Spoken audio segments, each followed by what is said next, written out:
He has spoken on the topics faith, family and freedom in Cuba, Belgium, Brazil, Congo, UK and all over the USA to crowds from 14 to 40,000. International leadership speaker, trainer and coach. Author of Learn to Raw Leadership, Attitude Hack, Live a More Excellent Life, 5 Battle Strategies of a Victorious Warrior. 2021 President's Lifetime Achievement Award recipient. Founding partner of the John Maxwell team. Toastmaster International Speech Competition semi-finalist. Founder of Tell It Like It Is TV, ThatGuyRocks.com and ThatGuySpeaks.com. Creator of Story Power TV, Transforming Grace TV, and Leading Leaders Podcast. Producer of 4 TV programs and podcasts for Liftable TV and World Trumpet Television as well as multiple social media channels. Please help me welcome J. Loren Norris. From the solar system to the mitochondria within your body. From the blood cells themselves. I mean, the little tiny molecules all the way up to the universe. Everything in our God-made existence has a system. Everything has a system, or it is a system. You don't start nothing, they won't be nothing, but it all started as a system. That's what I want to talk about in this episode of Leading Leaders. Stay with me. Subscribe now for our extensive video library of leadership lessons promoting faith, family, and freedom.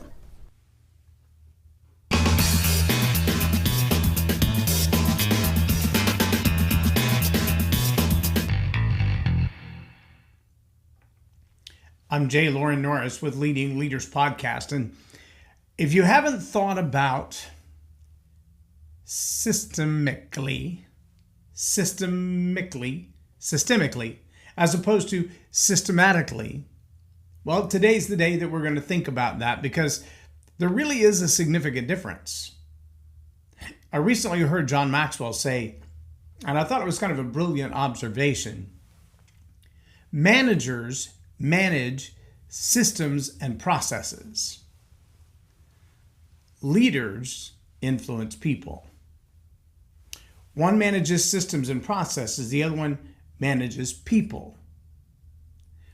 Well, what's the difference? Well, it's a major difference. It's a big, gigantic, enormous difference. Let me put it like this. I did a little research looking at the specific differences, and I posted one of my Google results in the text of this particular presentation. But one significant difference is that systematically means you employ the use of the system.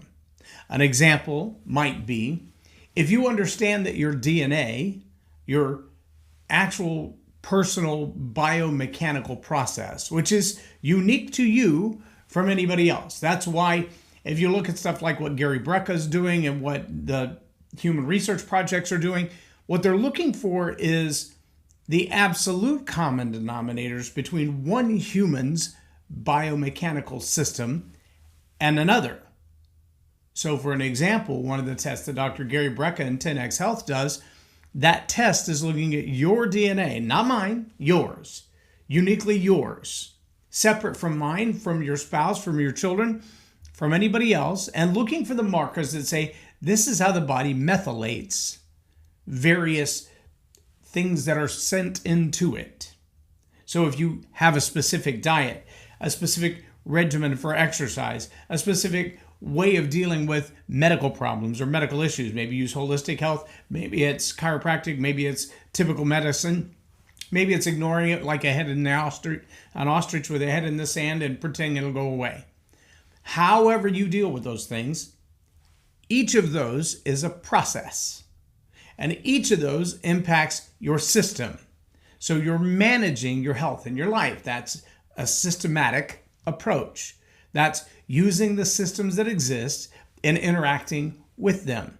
So you can systematically, epigenetically, those words are kind of related, you could impact your own health. Perhaps your family has a long history of, diabetes, dementia, Parkinson's, MS. And there are certain things that you could do by diet, by choice, by environment, by whether it's the external environment that you have very little control of, or your own personal environment, who you choose to hang out with, the amount of stress levels that you have, that kind of thing, or it's your diet and exercise routines.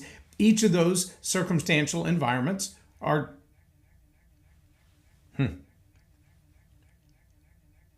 not sure exactly what's going on there. I hope it's still live streaming. Looks like it's still live streaming, but my monitor has lost its mind.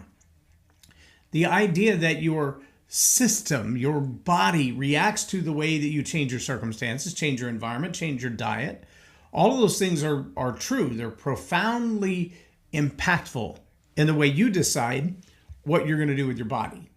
And when you realize that, you can affect whether or not diabetes moves into your life, or it's only epigenetically in your past life, meaning in your family. And there may be plenty of people who have that problem, but they're not. It's not your problem. It's not going to affect your life the same way.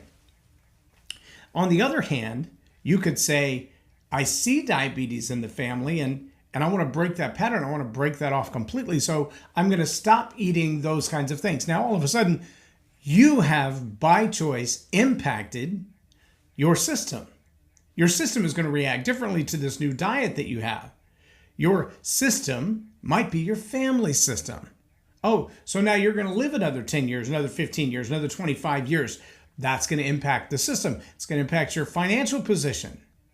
And so one system and what decisions you make that impact that system are now going to pay off in multiple systems, in multiple relationships, in multiple practices, because it's a ripple effect, but it's still a system. It's still within the system.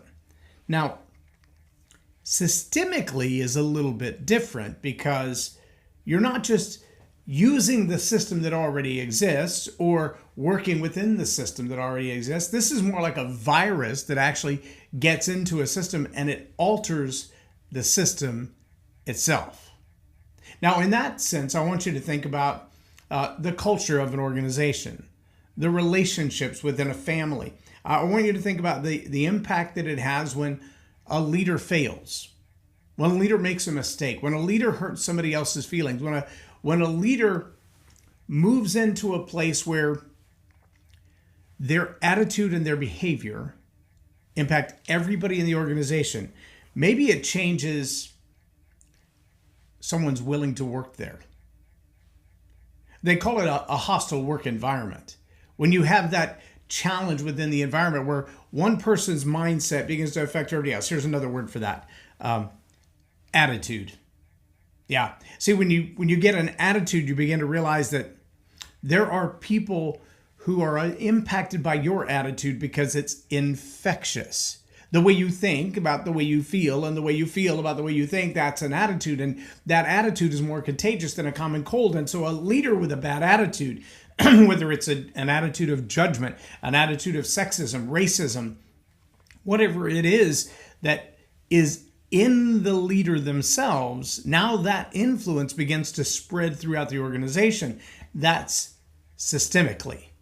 That's not systematically. That would be using the systems and the processes that are already in place. That's systemically, because as the leader, as the influencer, you are the heart of the system. You are the DNA. You are the mitochondria. You are the blood cell. You are the one that's carrying power and energy from wherever you've created it, wherever you've developed it, into the life of everybody in your organization. And you've got to be willing to admit that, hey, I'm making some decisions that are going to impact a whole lot of people. I'm making some decisions that are going to have a long-term effect on the people in my organization. I'm making some decisions that, well, frankly, are going to have consequences outside of my own personal system, outside of my body. See, systemically, you create these systems that might be your database, might be your financial accounting system, it might be your marketing. Maybe you use something like Salesforce. That's a system. These systems allow you to manage the processes, manage the people, manage the data, manage what you're getting done or not getting done. But systemically, that comes from the core of the people. So when you hear somebody say, well, our nation is systemically racist, What that's saying is that the actual systems that our organization, our country, our culture were built on were corrupt from the beginning. Or at minimum, they have a virus that has infected the system and changed the way the system functions and operates. Now, that's quite a declaration to say we are systemically racist, not systematically racist, which means we have a process for it. An example of the contrast might be if we're systemically racist, then as a nation, it's embedded in everything we do. We can't even make a decision because it's like a virus. It's already in there. You can't stop it until you completely dismantle the system and start something else. Now, systematically, an example of that would be redlining. And redlining still happens in various ways. Some of it is about racism. Some of it is about politics. Some of it is about sexism. I have a client in Oklahoma who's working with a diversity group, specifically because there are places where if you go to apply for a job and they find out that your sexual orientation is different, your application process is different. If you go to apply for a mortgage to get a loan on a car, it's not supposed to happen. There are laws against it. And yet people tend to find a way to say, oh, you're moving into that zip code. Okay, then. Because we know you want to live in that zip code because it's a common denominator. There are other people who have the same kind of systemic thought processes that you do. And so we loan with a higher rate or a lower rate, a better rate, more down payment. It's more risky. It's pretty fascinating. But see, that's how systematically the process changes. The process is adjusted in order to take advantage. I mean, systematically, there were people who were asked to vacate their military careers after some of them decades, some of them very close to retirement, some of them extinguished. Ladies and gentlemen of great accomplishment within their ranks. They've done incredibly phenomenal work. And yet, because they refused a particular medical procedure, they were asked to vacate their position, to retire early, to just leave. But that's a little harsh. But that's not systemic, that's systematic. That's a process applied to changing the behavior.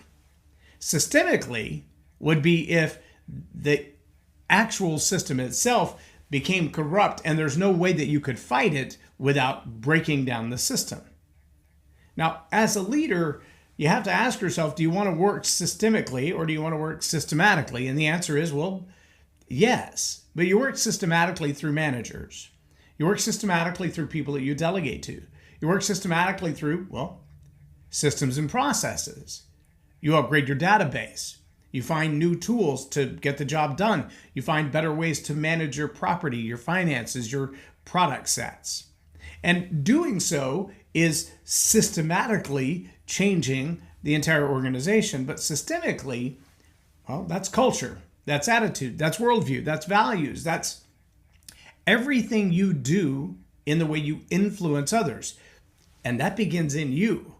It begins in your own mindset, begins in your own worldview, begins in your own attitude every day. Systemically, you could build an organization that looks so much like your thought processes, your attitudes, your opinions, your worldviews, your biases, that the entire organization is corrupted in that way. Now, if you've got great values, if you have great levels of high moral compass, high levels of integrity, you only operate with the best interest of everybody in mind, not just yourself and your own success, but you're intentionally looking outward and saying, what does this mean in the community? What does this mean for my employees? What does this mean for the other leadership team around me? What does this mean for the next generation of people who are going to come in here when it's time for me to retire or pass on or move on into eternity?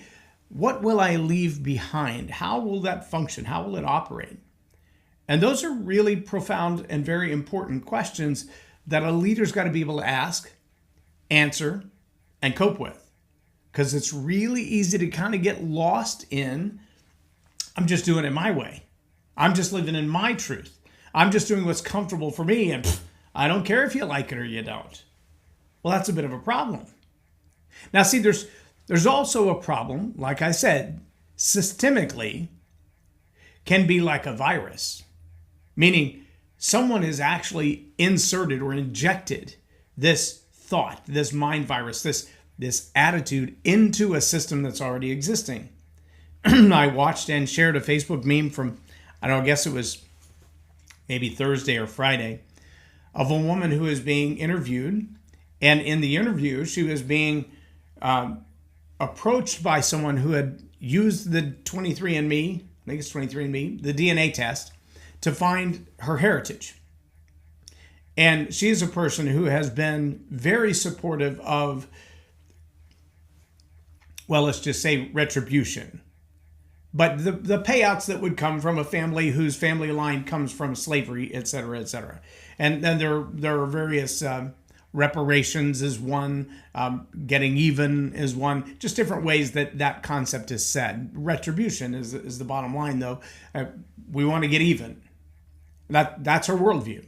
She's been very, very clear about articulating that her worldview is, as a person of color, my family has been mistreated and I want a payout for it. Now, I don't know when those payouts would end. How many generations would you have to pay back to, and how many going forward? Is it her and her children and her grandchildren or great-grandchildren? I don't know how that process works. I've heard a lot of different theories on it. But the interesting thing was when the guy from the DNA test, the 23andMe, sat down with her, what he said was, we've traced your lineage back. We can go back to at least 100 different people in your lineage, and 20 of your family members, your DNA, were on the 3 ships that came to Plymouth Rock. She's like, no, that's not possible. My family were slaves. He said, no, your family were European immigrants. They owned slaves, but the indication doesn't show that they were slaves. She was very, very miffed about that. She didn't even know how to react to it. Why?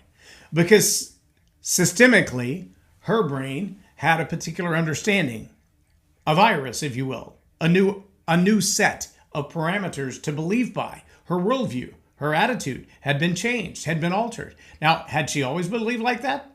I don't know. Was there someone who came into her life and implanted ideas like a virus in your computer? I don't know. But I do know that the way she was thinking and the reality that was presented to her, those two didn't go together well. Now, if you've ever had a computer that got a virus in it, and you knew that you were supposed to be checking your email or printing something out or running some lines of code where the screen was supposed to do something very specific or upload this data or download this photograph, and it didn't matter how many times you punched that button, it just didn't happen. And you had to turn the computer off and reboot it and let it reconnect all of its systems. So maybe you've had your Bluetooth on your computer connected to your keyboard just doesn't work. And all of a sudden you got to turn it off and reboot it and reconnect your Bluetooth, or turn it off and back on, or the Wi-Fi off and back on, or the Bluetooth back on and off to get your headset. See, that's a systemic problem. It's a problem that's created by a relationship in the system. The system hasn't changed. There's nothing in the process that has changed. There's something in the system that is corrupt. Leadership has the same kind of potential problem. That something in the system can get corrupt. And when that something in the system gets corrupt, well, that presents a problem because you can't change that without a complete overhaul. Maybe that's replacing leadership. Maybe that's repairing the system. Maybe that's adding things to the system that simply didn't exist before. Maybe that's giving up on the system and starting over with a new system. You know, there's a certain point where you have to update your operating system. Maybe it's your phone, maybe it's your computer, maybe it's your laptop or your iPad. And you realize that the operating system that's been running all these things so long has been great. But the system has to be updated or upgraded. I remember, it's been several years ago now, But I bought a printer, and I specifically bought this printer because it would print 17 by 32 paper. I mean, I could like literally print posters on my desk in full color. And I was so excited about that because I could see the business. Ka-ching, ka-ching, ka-ching. The number of people I was going to be able to do graphic design for and print their big posters and put them right there on the front of their window when everybody else wants you like 500 of those and you just want to print 4 or 5 of them. I could print them, I could laminate them, I could make them available, and nobody else could do that kind of short run project. It was a genius business opportunity. I spent several $100s on this 17 by 32 format printer. I bought all the ink and even some extra ink just in case. And I brought it home and I hooked it up to my computer and I printed a couple of samples. And about 3 weeks later, Microsoft decided it was time to update from whatever version of Windows we were to the new version. And in the new version, the printer driver for that printer did not work. In fact, the printer manufacturer would not offer a refund, could not offer a driver. They did not have a support team who could create and update a driver to work with the new system. I wasn't aggressive enough at the time, and I never thought of taking the printer, the several $100 printer, back to the store and going, hey, it won't work, because I knew the problem was a driver. It wasn't the printer. It wasn't manufactured wrong. I actually made it work before the system was updated. But this systemic change altered my ability to use the device that I purchased. See, that kind of systemic change is like a virus. It's like a mind virus. It's like an attitude. It's like that permanent shift in the culture of your organization that happens when a leader is corrupt, when they've made a financial mistake. And see, there were some problems in the processing of Enron, as an example. The way they did things, a little wrong. Maybe the way that, a particular bank recently that had to close its doors did something wrong. They processed, they cheated, they cut the corners, they took a system that was already working and they figured out how to manipulate that system for their outcome. They didn't change the system. Systemically, the system did what the system was supposed to do, what it was designed to do. But they systematically manipulated that system to get an outcome that it wasn't supposed to produce. Enron did it. Sarbanes-Oxley was the result. Sam Bankman-Fried did it. Prison was the result. Now, I recently heard, ironically, that when they settled up with all of the investors from whom he had taken money, he's going to owe back some $3.5 billion. Ironically, the bank's net worth at its filing of bankruptcy was $4.5 billion. So somehow, those investments netted a $1 billion net return. How do you do that and still go bankrupt? I don't even want to know. It's such a cheating of the system, a manipulation of the system, that there's a problem. Now, systemically, we've got to look back at that and go, is this a manipulation of the system or is this an altering of the system? Do we need to look at the system and see, is our banking system a problem? Well, there are many who would look at everything from the Fed to the World Bank and say, yes, our banking system is a problem. In fact, there are new things being pushed down the pike right now coming from World Economic Forum and from the Fed and from others, FDIC, that will change the way you personally do banking. Why? It's a systemic change in the way you systematically bank. The way you interact with your bank, with the systems and the processes that are already in place. You put your card in, you take out some cash, you put some cash in, you take your card out. I don't know if you know this or not. There are plenty of places that have what they call a reverse ATM. Our local movie theater in our tiny little hometown, less than 10,000 people. In that little town, when you go to the movie theater, they don't take cash at the register anymore. You cannot buy popcorn in cash. You cannot buy movie tickets in cash. You cannot buy Skittles in cash. No.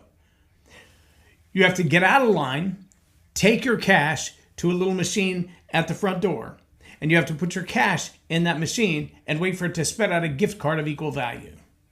That's the only way you can buy Skittles at the movie theater. Now, they've just created a captive audience, right? Because you get $20 worth of movie theater cash on a card. You can't use that at the gas pump. You can't use that at the local grocery store. You can't use that at the local 7-Eleven. Nope. They got you trapped in their system now. They've got your cash locked up in movie theater bucks. They're popcorn bucks. They're drink bucks. They're Skittles bucks.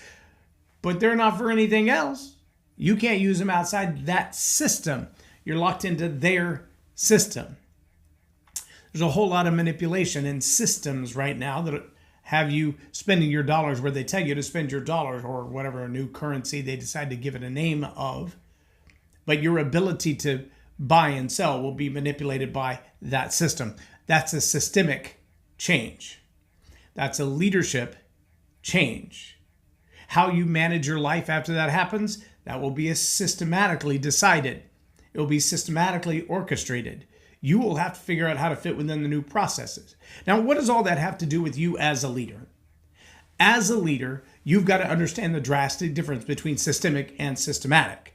You've got to understand that the systemic problems in your organization can only be solved by altering the system. The systematic problems in your organization, those can be managed. Those can be changed by saying, okay, we're going to stop doing it like that. We're going to start doing it like this. The system doesn't change, just the way you interact with it. The process doesn't, the system doesn't change, but the process, that might have to change. We thought we were entering the data in the system like this, and then we found out that our process caused us to miss a step. Now, I can tell you for a fact, I've been engaged in that kind of, for whatever reason, heated debate that I watched somebody loading information into a database, kind of wondering why that way. And they said, well, that's the easiest way. And I said, well, what if you do it this way? And they're like, well, that takes 3 more steps. And I said, yeah, but you get a different answer. Which one's right? And they were like, no, it's the same answer. I'm like, it's not the same answer.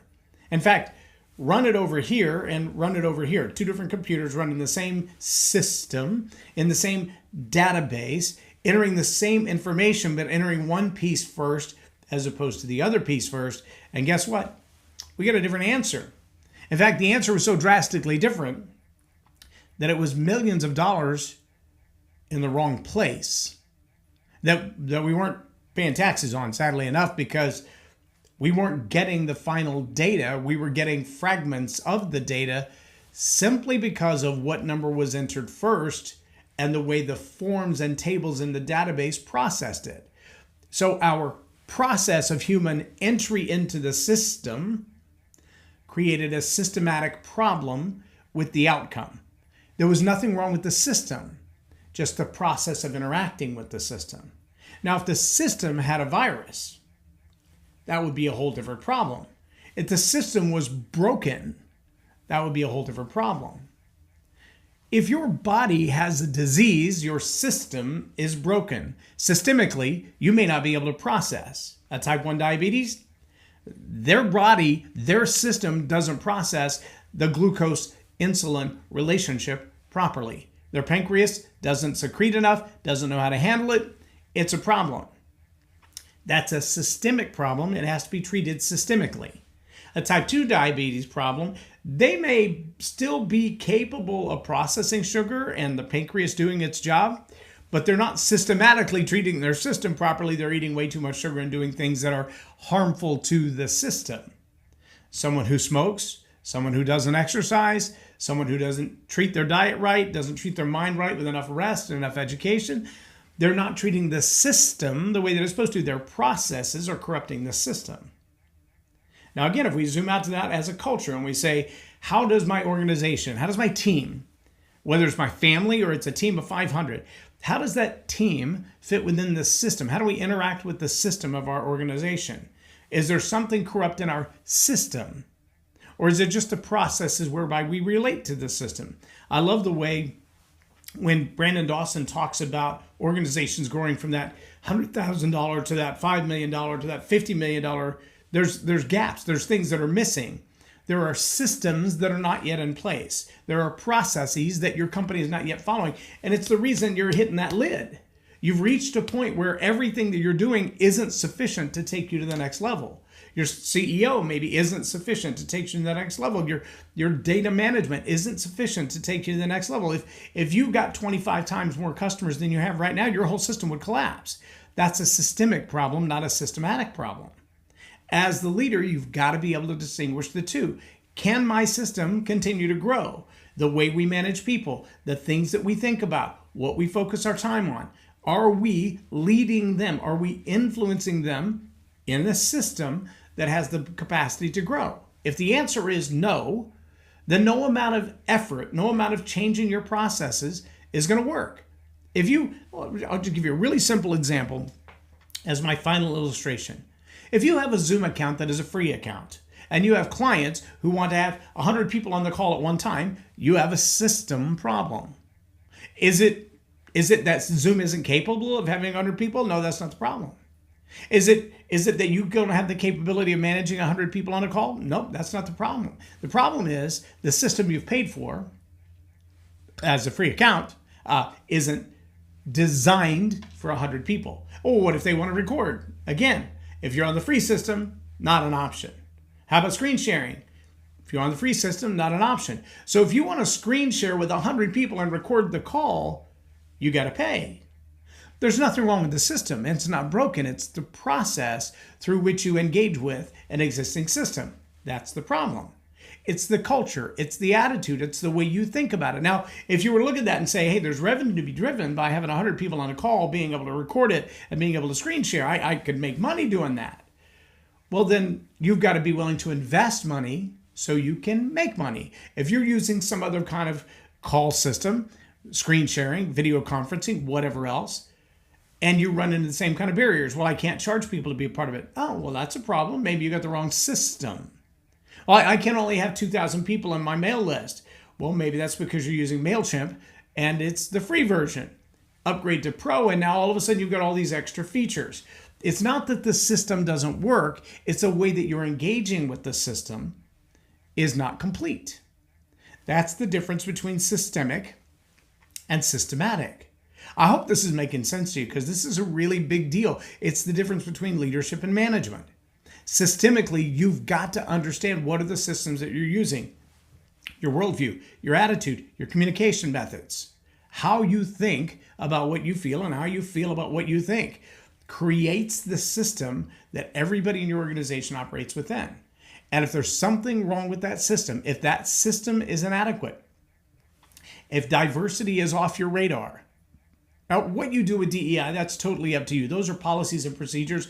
Those are systematic approaches to managing or manipulating the existing system. But if you've got the right kind of mind and the right kind of heart toward human beings to begin with, then your systemic approach to humans will negate the necessity to rewrite and reroute systematic processes to manage how you interact with others.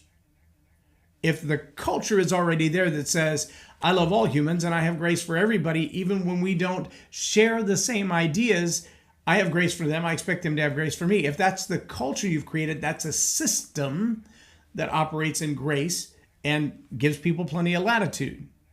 Systematically, if you have to come in and force people to agree, force people to be kind to each other, force people at threat of losing their job to be gracious with one another, then your system has a problem and you're systematically trying to dismantle it or rearrange it or get a different function out of it. That's like a hack. It's not altering the system. It's not improving the system. It's not upgrading your access to a better system. It's a hack. And hacks are shortcuts. They're temporary and they're not always effective. And sometimes, in fact, they're dangerous. I don't highly recommend them. If you're a leader who's looking at your organization, looking at what's going on in your organization, the infighting, the arguments, the breakdowns in communication, the breakdowns in getting the results that you want, you need to ask yourself the question, is this a systemic problem, i.e. the system we're using is broken and needs upgraded, updated, or replaced, or is this a systematic problem? We're not using the processes properly to take the best advantage of the systems that we have. And then remember, every organization is a system. From the universe, the solar system, to the mitochondria in your DNA system, the way your blood processes oxygen and proteins and hormones, every one of those systems can be altered. They can be used to their greatest advantage, or they can be taken advantage of, or they can be destroyed carelessly. Take good heart, take good conscious thought to look at the systems that you operate within and ask yourself, is it time to upgrade the system, or is it a new systematic approach that we need to apply? If you'll take the time to do that, as a leader, you'll have a greater impact. And as an organization, you'll have a longer lasting impact in the community around you. I'm J. Lauren Norris with Leading Leaders Podcast, or Tell It Like It Is TV. Have a blessed day. Lauren is a master teacher on storytelling, and I learned so much. I'm really going to have to sit down and go back through everything, and I think I might have to have some more coffees with Lauren, but it was totally worth my time, and I really highly recommend it if you're looking to grow your ministry, grow your business, grow your career. Lauren will serve you well. Thank you.